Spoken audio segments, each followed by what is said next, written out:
Hello everyone, good afternoon. Yan guys, gumawa naman ako ng sweet and spicy chicken wings. Ayan. Minarinate ko muna siya guys. Kanang umaga. Tapos ngayon guys, magluluto ako nito. Ayan, kasi request ng aking anak. Kaya napakasarap nito guys. Sweet and spicy chicken wings. Ayan na ang ating sweet and spicy chicken wings, guys. Ayan, 4 na lutuin ko kasi kami na namang dalawa ng anak ko dito, guys.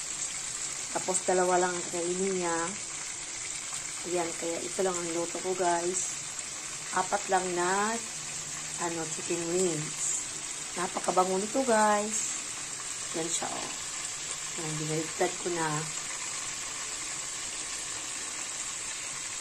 Na guys, malapit na siyang maluto ang ating sweet and spicy chicken wings. Ayan.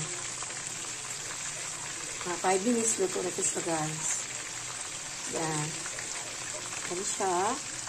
Napakabango niya guys. Ayan na guys, luto na ang ating sweet and spicy chicken wings. Yan siya guys, 4 lang siya kasi konti lang ang kakainin ng aking anak. Ayan. Ako guys, busog naman ako. Yan, iwan ko kung kakain pa ako mamaya. Ito lang muna aking niluto guys, pero marami akong ginawa. Ayan, nilagay ko lang sa freezer. Ayan guys. Napakasarap itong aking sweet and spicy chicken wings. Ayan, thank you for watching guys. I love you all. Bye-bye.